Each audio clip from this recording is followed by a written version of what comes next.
Hello बच्चों, कैसे हैं आप सब? आई होप आप सब अच्छे होंगे, आपकी स्टडीज़ बहुत ही ज़बरदस्त चल रही होगी। मेरा नाम है इंज़माम खान, स्वागत करता हूँ आपका हमारे शानदार यूट्यूब प्लेटफ़ॉर्म जिसका नाम है एफएमआई करियर इंस्टीट्यूट। जैसा कि बच्चों आपको पता है कि हमने प्रीवियस में सातों चैप्टर्स को बहुत अच्छी तरीके से पढ़ लिया था।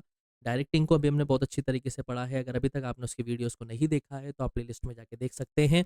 कोई भी डाउट हो, तो आप अपने सवालों को कमेंट सेक्शन में छोड़ सकते हैं। वीडियोज़ पसंद आ रही हैं, तो वीडियोज़ को लाइक करें, दोस्तों के साथ शेयर करें, चैनल को सब्सक्राइब करना मत भूलना और बेल आइकन पे ज़रूर क्लिक करना ताकि आपको वीडियोज़ के नोटिफ़िकेशंस टाइम टू टाइम मिलते रहें। चलिए बच्चों, आज हम स्टार्ट करने वाले हैं हमारा last function of management that is controlling.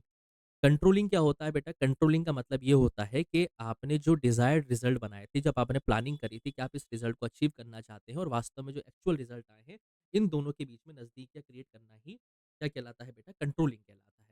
Controlling का मतलब ये होता है कि प्लानिंग के दौरान जो हमने डिजायर्ड रिजल्ट बनाए थे, उन रिजल्ट को अचीव कर लेना या उन रिजल्ट के नजदीक तक पहुंचाना ही कंट्रोलिंग फंक्शन ऑफ मैनेजमेंट का काम होता है। ठीक है?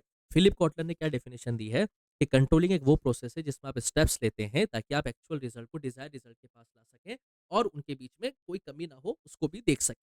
क्लियर?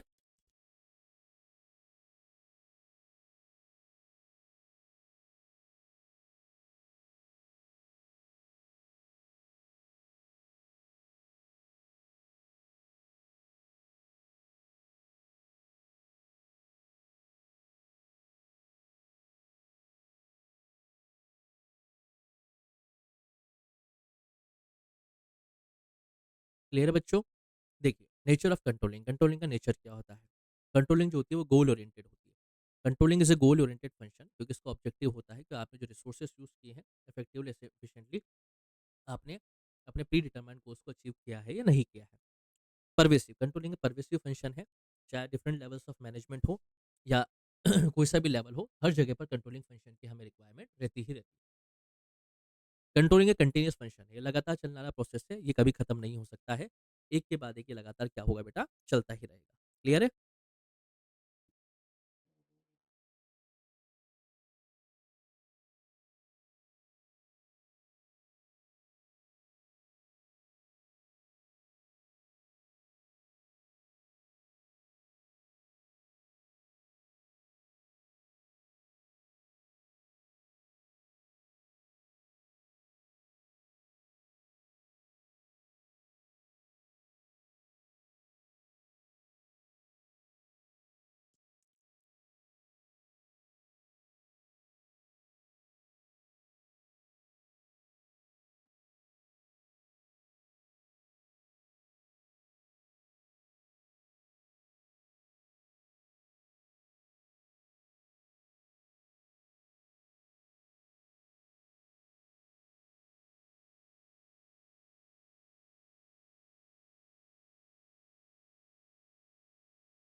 कंट्रोलिंग कंटिन्यूअस फंक्शन है।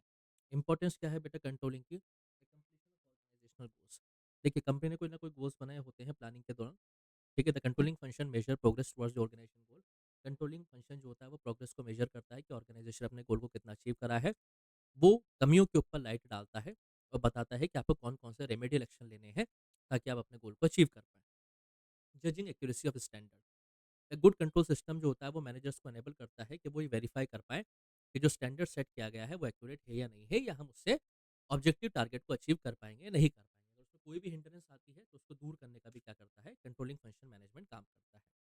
Making effective use of resources. Controlling function management को प्रोग्राम इंप्लीमेंट करने के बाद मैनेजर जो होता है वो वेस्टेज को और रिसोर्सेज के स्पॉइलेज को पूरी तरीके से रिड्यूस कर देता है।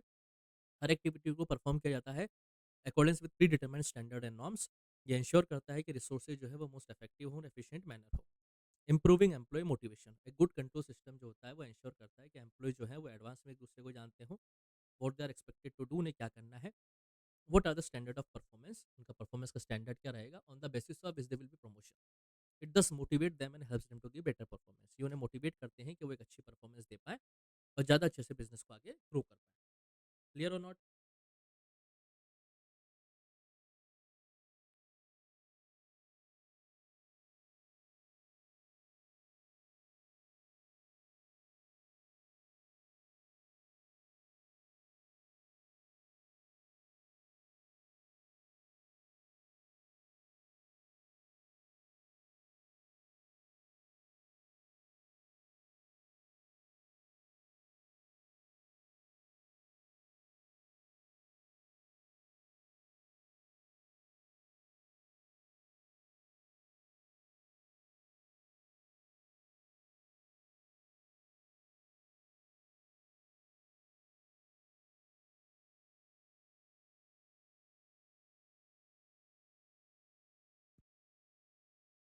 क्लियर है बच्चों? इंश्योरिंग करता है ऑर्डर डिसिप्लिन को, कंट्रोलिंग जो होता है वो एक बिज़नेस के अंदर ऑर्डर डिसिप्लिन को क्रिएट करता है, जिससे डिसऑनेस्ट बिहेवियर पूरी तरह से मिनिमाइज़ हो जाता है और एम्प्लॉइज़ की जो पार्ट है वो लगातार अपनी एक्टिविटीज़ को चेक कर सकते हैं। फैसिलिटेटिंग कोऑर्डिनेटिंग एक्शन, कंट्रोलिंग जो होता है लगातार ऑर्गेनाइजेशन गोल को अचीव करने के लिए काम करता है। हर एक डिपार्टमेंट जो है एम्प्लॉयी का, उसको पहले से पता होता है उसको क्या काम करना है। दूसरे डिपार्टमेंट के साथ तो एक अच्छा कोऑर्डिनेशन एस्टैब्लिश होता है, जिससे ओवरऑल ऑर्गेनाइजेशन के जो ऑब्जेक्टिव्स होते हैं वो पूरी तरीके से अचीव हो पाते हैं। लिमिटेशंस क्या-क्या है? Difficulty in setting quantitative standard आप इसके अंदर सेट नहीं कर पाते हैं। कहीं न कहीं किसी न किसी टास्क को करने में आपको डिफ़िकल्टी आएगी। लिटिल कंट्रोल होता है एक्सटर्नल फैक्टर का। एक्सटर्नल फैक्टर जैसे गवर्नमेंट की पॉलिसीज़ या टेक्नोलॉजिकल चेंजेज़ है या इकोनॉमिकल चेंजेज़ हैं, उनके ऊपर आपका कंट्रोल नहीं होता है, जिससे भी बहुत बार controlling function of management fail हो जाता है। रेजिस्टेंस फ्रॉम एम्प्लॉइज़, एम्प्लॉइज़ बहुत बार बदलने के लिए तैयार नहीं होते हैं। रिस्ट्रिक्शन उनको मिलती है उनके फ्रीडम के ऊपर, जब लगातार पता लगता है कि उनको सीसीटीवी के ज़रिए वॉच किया जा रहा है, उससे वो परेशान होते हैं। कॉस्टली अफ़ेयर है बेटा, लॉट ऑफ कॉस्ट इसके अंदर लगती है, तो कंट्रोल का एक लिमिटेशन ये भी है। Okay, thank you.